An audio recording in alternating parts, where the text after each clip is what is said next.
When we open Tracker, this is what it looks like, free software. You should have checked all the checkboxes because there's no additional unwanted software that gets installed. It's a university that produces this for free for anyone to use. And when you check all those checkboxes, if we go File now and import a video, the first time you do it, it takes you to the list of videos that the university's already provided for you to get started. So we're going to use the pendulum one. So how do we track the data on a video? And you can import any video you wish that you found on YouTube, that you found on internet, that you've recorded on your phone. I'm going to put some axes on here. So this is the axes, show or hide the coordinate axes, and we're going to show them now. I'm going to get the axes from here. I'm going to make them visible, and I don't think we need them locked because I want to be able to drag them around for now. So the axes should be visible, but we can't see them. This happens sometimes. What can guide you is if you look in this bottom left corner here, you can see in yellow the X and Y coordinate changing, and that way you can locate the axes. It will be somewhere on here, and just this time you see I'm at -1, so I'm not quite level with where I should be. -48, -15, there we go. Just gonna say that the X, it must be here, and then up or down I'm on Y is 11.09 at the moment. So if I just move down, oh look, and then you can see this yellow box has appeared saying axis selected, set angle to change tilt. Well, I don't want to.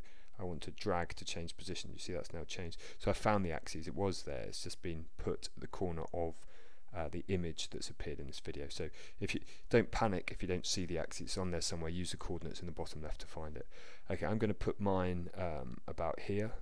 That's where I want my origin. So I'm setting up the origin. We then want to put a scale on there as well. So I grab the calibration stick, new calibration stick, and I'm going to make that go from the top here, because you can see on here it says 0 centimeters at the top right where my cursor is, 100 centimeters at the bottom right, and so I know that's 1 meter in the video. Anything in the video that you know that the length of, you can calibrate. So everything's ready now. That's 100. I could double click on there and change that measurement if I wanted to anything we like. I'm going to leave it that as 100, so I just click off. The axis is where I want it, and I now want to start tracking that. The great thing that this software has that many paying software don't have is an auto tracker. So I can create a point mass, and it's a very advanced program. This you can do an awful amount with it. We're just going to keep it simple for students in school environment. So we're going to create a point mass, and I put that point mass where I want to track. So the point I want to track this pendulum. And if you want to use auto track, so that means I only have to click once, and then it will automatically track and play the video at the same time without me having to do anything else. Again, that's a rare feature that many paying software don't have. And for me, in order to do that, I need a color of a pigment on the video that is different to the background.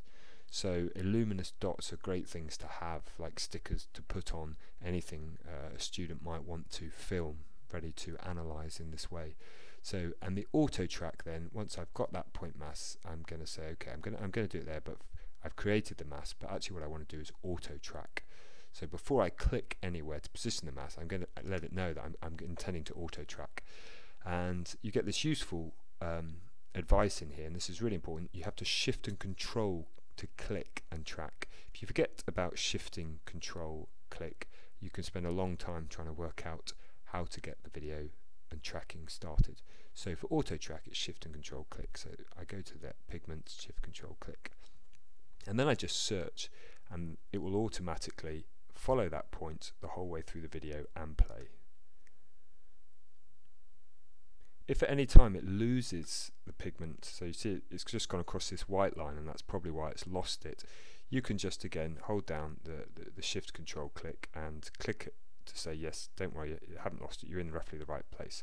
I could move that circle around, but they're in the right place, so I'm going to let it go. And again, it's a bit confused here, and now it's tracking it just fine, and we're going towards the end of the video. As we see the timeline going down here, it's just lost it once more, so I just shift control click to say yep, you're still okay, and yep, you're still okay, because that white line's causing it problems, the pigment. and we've got to the end of the video now, and you see we've really nicely tracked it up here. I can then right click in this area here and I can analyze the graph. So I can analyze the graph. We'll look at those tools in a separate video. So that's auto tracker, fantastic. Calibration stick and the axes. You can also add a grid if you'd like to. So if I just move this out of the way a brief second and click on this to see the rest of the tools, and it's the axes tools I want to look at, and so up they come, there they all are, telling me the original pixel position, the angle of the tilt on my axis, which is 0, which is what I wanted, but if you were going a car down a ramp you might want to tilt that axis. And I'm going to add a grid here, so I can just tick in that box to add the grid, and I can change its opacity and its colour, etc. there, so that'd be useful perhaps to keep track of the units. So that's auto tracking. Now let's look at if we were manually tracking. Some things, the pigment colours just don't work out. So I'm going to open a totally new tab, new file, and this one is going to be an owl video. So I'm going to import my own video this time, and it's not one of Tracker's, it's one of mine, so I need to just locate where I've put that in my documents. So navigate through your files. I've selected the barn owl. Loads of really good nature videos. You can analyse different movements of different animals. Some student might be interested in that, how the different joints move if they want to artificially recreate them using mechanics. So here I've got a barn owl. I'm going to want to fast forward the video. I don't want to go from the start. I want about 4 minutes 30 in, which is frame about 5,000 and something. So what I need to do first of all is just press that I'm going to create a point mass. So there's a point mass. I haven't positioned it. It's important you do that, because if you advance and then create point mass, it will just take you straight back to the beginning again, and so that would be time lost. So here's what I want to analyze is the elbow joint in this owl's wing, but it's quite hard to see. It's all white, so auto tracker is not going to work here because there's no pigment difference, and I can't stick a fluorescent sticker to a video that I found elsewhere. Maybe I could have done it on the owl itself if I were the makers of this film, but I'm not. And I want to analyze how that changes. So I'm going to get it. The other key thing is obviously it's swooping, changing perspective and angle the whole time, and really important when students use this sort of software to appreciate perspective. And so I want it to be more or less head on the whole time. We see from about that frame, so the frame here bottom left is 5,164. It's more or less head on, and it's just going to swoop in and the camera doesn't move at all. That's really important. Football video footage often follows the ball, and so it ruins all the data. So 5,164, I think I was pretty good, so I might go to there again, slowly find my way through and then get in position. Again, I'm going to place my axes, so grab my axes. This time it's really easy to find. Great. I'm going to put it right at the center as if it's attacking this or swooping into the bird's nest here. Calibration, so in this time I might know roughly what the size of the owl's head is at that distance, because obviously as it gets closer its head will appear larger. So some sort of calibration stick, I reckon it's probably about 20 centimeters the size of the owl's head at about that distance, so 20. Great. And now I'm going to track it, but manually. So this is shift click. Instead of control shift click, it's shift click, and it's that elbow joint that I want. So I click, and you'll see if you look at the frames at the bottom here, it's now 5137. That automatically moves on one every time I click. So I'm going to shift click it, and you'll see it just automatically move on one each time. Okay, a slight bug, let me just fix that.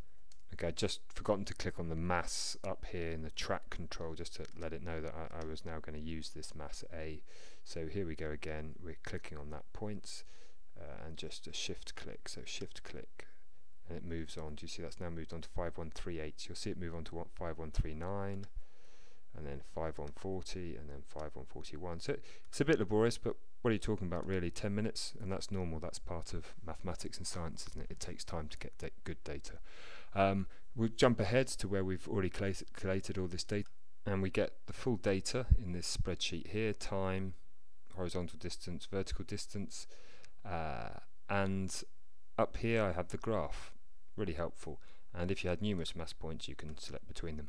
And then you can do lots of analysis here. So I can just copy that data and put it into Excel or put it into another graphing package you might have that you're familiar with and do all the analysis from there. That's fine. Or it does have all the inbuilt features to do all the analysis you wish within it. If I want to make this bigger, it's the arrows. This works by arrows. So the arrows above the data will make the data bigger, and then I find that arrow again to shrink it. Again, you can see my cursor in the top right there. And the same for the graph, just so I can see a bigger view, and I can shrink that again. I'm going to analyze that data, so all I have to do is right click anywhere on the graph and I can say analyze, and once I analyze I can maximize that and go to analyze and curve fits, because I want to try and fit a curve to this. It has a number of presets already, so you can just use that and ask it to auto fit. It hasn't been able to do that very successfully, unsurprisingly, with a damped harmonic rather than the normal harmonic. Or you can just improve that. I'd really like a +D here as well, maybe, with the exponential at the start to control the amplitude. And so you can just go to Fit Builder, so Fit Builder there, and I can create a whole new one. So I give it a name, Fit1. Yep, fine, I don't mind, that'll do. You can call it Fit1. I can change that name later. I can make this box much larger so I can see what I'm doing. And if I want, I can clone one of the existing functions, so the presets. So they already have a sinusoid curve. I'll just copy that, and then I'll just add some extra parameters. I don't want to call it the param, I want it to be called D. So I type in the letter and then I hit enter to get out of there. I'll maybe leave. It looks like D is going to be something like 80 odd, so let's just put 70 odd. Let's put 70 odd in to begin with, and let's say the amplitude is going to be about 30, and we're starting to be able to see it at the bottom there. Anyway, and then in here I need to just add that D, so you can see all the variables are here. Just going to plus, and I can just type in D, or I can select it down from the list below, and then again hit enter to get out of that, and then I can start playing around with those values. Fantastic, close, either in that box or here directly. Change that to 4 perhaps. So it's over to you. Fantastic piece of software.